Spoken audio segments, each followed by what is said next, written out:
নমস্কার বন্ধুরা, Kokkalis fantasy চ্যানেলে আপনাদের সকলকে স্বাগত। আজকের একটা ঘটনা আপনাদের সঙ্গে শেয়ার না করে পারলাম না। দেখে বুঝতেই পারছেন খাবার নিয়ে কি চলছে। হাতে আমার একটু দই রয়েছে, মানে ওদের জন্য প্রত্যেক দিনই দই খাওয়ানো হয় ওদের। তো এই যে দই খাওয়াতে বসেছি, আর পাশে দেখুন আমার ভূতো এসে বসেছে, ভূতও দই খাবে। তার মধ্যে রাই গিয়ে মারছে, দেখুন যতই মেরে ওকে তারা কিছুতেই এখান থেকে নড়বে না। মানে আমার 3টে বাচ্চা নিয়ে কি চলে সেটা দেখুন। ওকেও একটু দিলাম চামচে করে, একটুখানি নিচে ঢাললাম যে খাক, ঘরটা তো মুছবই, তার আগে একটু খেয়ে নিক। হয়তো আপনারা অনেকেই কমেন্ট করে বলবেন কেন ওকে মাটিতে দিচ্ছেন, ও মাটিতে বাচ্চারাও হাঁটাচলা করে। সেটা কোনো ব্যাপার নেই। আসলে কি বলুন তো, ভূতোকে তো আমরা প্রত্যেকটা ভ্যাকসিন বা প্রত্যেকটা ইঞ্জেকশনই দিয়ে থাকি, ওদের সঙ্গে যেহেতু থাকে। আপনারা অনেক ব্লগেই দেখবেন কখনো ভূতোকে জড়িয়ে ধরছে, কখনো ভূতোর মুখের সঙ্গে মুখ লাগাচ্ছে, কারণ সেভাবেই ভূতোকে আমরা মানুষ সে সঙ্গে রাখছি যাতে কোনো প্রবলেম না করে। এবার ওকেও মাঝে মাঝে একটু মেঝেতে দিচ্ছি। আর এই দেখুন দুটোর খাওয়া দেখুন কি অবস্থা। দুটো এই টক দই খাচ্ছে। তো দই খাওয়ানোর পরে এদের ঘুম পাড়াবো, কারণ তার আগে ওদের ভাত খাইয়ে নিয়েছি। আমার স্নান হয়নি, আমাকে দেখে বুঝতেই পারছেন চুলের অবস্থা খুবই খারাপ। আর মানে কি বলবো, ঘরে পড়ার একটা নাইটি জাস্ট স্নান করতে যাওয়ার আগের মুহূর্ত, মানে ঘরটাকে মুছে স্নান করব এই আগের মুহূর্তটাই আপনাদের দেখাচ্ছি। আর এটা না দেখালে নয়, এই কারণেই, কারণ আমার ভূতো দেখুন কিভাবে চেটে চেটে খাচ্ছে। রাই তো দিব্যি আমার কোলে বসে মাঝে মাঝেই খাচ্ছে। আর রাহিকে খাওয়াতে কি ঝামেলা সেটা দেখুন। কখনো কোলে করে কখনো চলে যাচ্ছে, আবার ধরে এনে। ও দইটা একদমই পছন্দ করে না। দইটা আমুলের মিষ্টি দই যেটাকে বলা হয়, তো এটা একটু টক টক টাইপের বলেই না ওরা খেতে চায় না, কিন্তু জোর করে ধরেই খাইয়ে দিই। বিকেলের একটা ভিডিও আপনাদের সঙ্গে শেয়ার করি, সেটা দেখুন। এই হচ্ছে আমার সেলাই মেশিন। তো আপনারা ভাবছেন যে সেলাই মেশিন দিয়ে কি করব।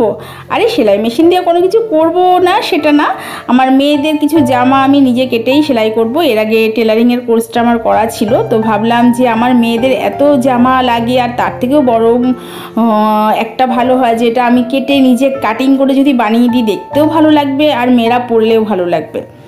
তো বিকেলবেলা ভিডিওটা আপনাদের সামনে নিয়ে আসছি। এই অ্যামাজন থেকে গিফটটা আসলো, আসার পরে এবার একটু মানে খুলে বক্সটা খুলে দেখাচ্ছি মেশিনটা কি আছে ভেতরে। তার মধ্যে দেখুন আমার রাই খালি গায়ে ঘুরে বেড়াচ্ছে। আসলে রাইয়ের এত গরম না, কিছুতেই জামা পরিয়ে রাখতে পারি না। একেতে তো ঘেমে যায়, আর চিৎকার করে জামা পরবে না। রাহির একটু গাটা গরম, মানে একটু জ্বর জ্বর ভাব বলে ওকে একটা গায়ে জামা পরিয়ে রেখেছি। তার মধ্যে বক্সটাও আমি খুলছি, আপনাদের সামনেই ওপেন করছি, যাতে আপনারাও দেখে বুঝতে পারেন জিনিসটা কীরকম। আর এটা না, এই মেশিনটা নিয়েছি যে, সেই মেশিনটার মধ্যে কিন্তু অনেকগুলো বিভিন্ন টাইপের সেলাই করা যাবে আর কি। তো মেশিনটা উষা কোম্পানির।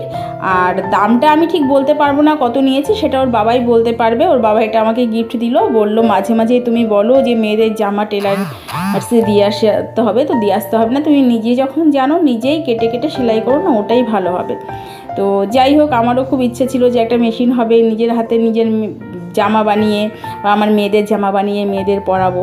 এবার ইচ্ছে ছিল অনেক দিনেরই। যাই হোক, সেটা যে এত তাড়াতাড়ি সাকসেসফুল হবে বা ওর বাবা যে এত তাড়াতাড়ি এনে দেবে, আমি সেটা বুঝতে পারিনি। দেখুন আমার রাইয়ের অবস্থা, খালি গায়ে ও আমার ঠিক কোলে এসেই বসবে। আর একেতে গরমটাও এত পড়েছে যে কিছুতেই মানে গরমটা যাচ্ছে না, বৃষ্টিও হচ্ছে না, খুব মানে কষ্ট পাচ্ছে বাচ্চা দুটো।